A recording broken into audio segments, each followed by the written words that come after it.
श्री शिवाय नमस्तुभ्यम। हर हर महादेव। आप सभी को शीतला सप्तमी और अष्टमी की हार्दिक बधाई। आप सभी पर माँ शीतला की कृपा हमेशा बनी रहे। आज की वीडियो में हम बात करने वाले हैं कि आप किस प्रकार से अपने घर पर शीतला माता यानी कि बासोड़ा की पूजा कर सकते हैं।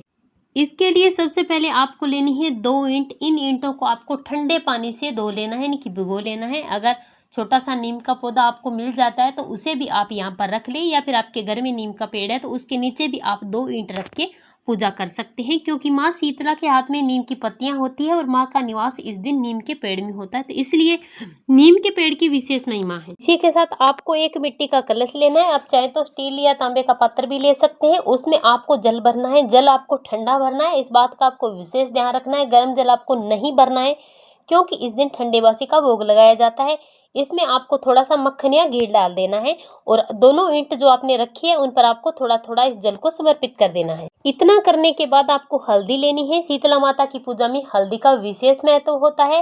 हल्दी से आपको ईंट पर स्वास्तिक बना देना है। आप स्वास्तिक नहीं बना सकते तो आपको थोड़ी सी हल्दी डाल देनी है।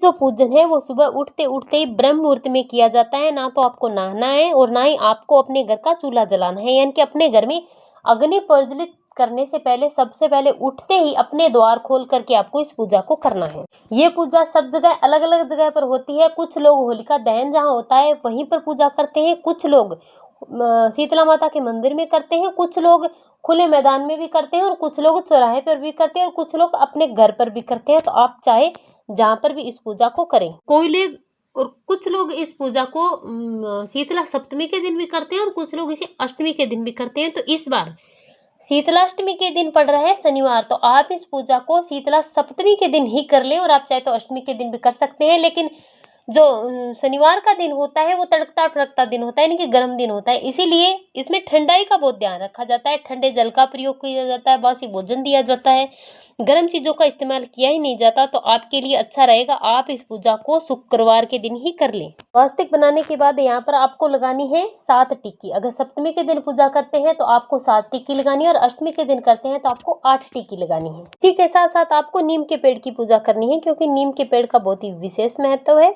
आपको कलावा समर्पित करना है। नीम के पेड़ में आपको हल्दी लगानी है और कलावा बांध देना है और शीतला माता को आप वस्त्र स्वरूप कलावा समर्पित कर देंगे। आप चाहें तो श्रृंगार की चीजें भी रख सकते हैं, आप चाहें तो सूट या साड़ी भी रख सकते हैं। अगर ये सारी चीजें आपके पास नहीं है तो आप कलावा समर्पित करें और कुछ दक्षिणा आप यहाँ पर रख दें। इसके बाद आपको यहाँ पर आपको एक दीपक रखना है। देखिए, दीपक को जलाना नहीं है, आटे का दीपक बनाना है।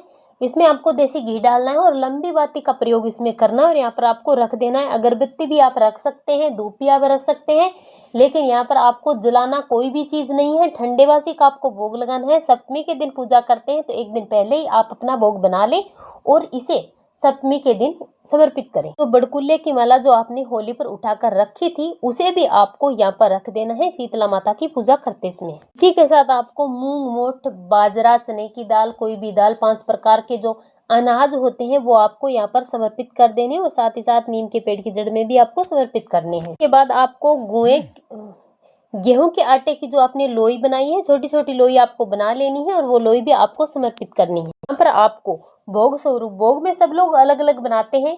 कुछ लोग कुछ भी खीर पूड़ी बनाते हैं, कुछ लोग मीठे चावल बनाते हैं गुड़ डाल करके। सबसे बड़ा महत्व तो इसमें है गुड़ डाल करके मीठे चावल आप जरूर बनाएं। आप गुलगुले भी समर्पित कर सकते हैं, आप माँ को मीठे चावल का भोग लगाएं। इसके बाद आपको दही समर्पित करना है। मीठे चावल, गुड़ वाले और दही तो आपको जरूर समर्पित करना ही करना है। माँ इन दोनों चीजों से बड़ी प्रसन्न होती है और आपके परिवार पर हमेशा अपनी कृपा बनाए रखती है, जिससे आपके घर में रोग और बीमारी नहीं आते हैं। माँ आपके बच्चों की रक्षा करती है। जो भी चीजें आपको बनानी है वो आपको एक दिन पहले ही बना करके रख लेनी है। इस बात का विशेष ध्यान रखना है, क्योंकि ठंडे बासी का भोग ही लगाया जाता है और पूरे दिन आपको इसी को ग्रहण करना होता है। उस दिन ठंडा बासी ही खाया जाता है। इसमें राबड़ी भी बना सकते हैं, गुजिया का भोग भी आप लगा सकते हैं। कच्ची पक्की रसोई जो भी यहाँ उपलब्ध है आपके पास उसका भोग आप लगाएं। ये जो पूजा है वो स्थानीय विधि है, घर की महिलाएं इस पूजा को करती है। कोई शास्त्र विद्या या विधि नहीं है कि कोई शास्त्र के अनुसार इसकी पूजा की जाती है। साधारण सी पूजा है, घर का कोई भी सदस्य इसकी पूजा कर सकता है। के बाद आपको थोड़ा सा जल समर्पित करना है, जल का छींटा देना है। ये आपने कर ली अपने ससुराल पक्ष की पूजा। अब आपको अपने पियर पक्ष यानी अपने मायके पक्ष की पूजा करनी है। मायके के तरफ मुँह करके मायके के माता की भी पूजा की जाती है, ताकि आपके मायके में हमेशा सुख और समृद्धि बनी रहे, कभी किसी चीज की कमी ना हो, कोई रोग और बीमारी प्रवेश ना करे। माँ से प्रार्थना करते हो आपको ये पूजा करनी है। इसके लिए आपको थोड़ा सा जल समर्पित करना है। उसी तरफ थोड़ी सी जगह में आपको उस पर आपको हल्दी का छींटा देना है। इस पर आपने आटे की जो लोइयां बनाई हैं वो आटे की लोई आपको रखनी है।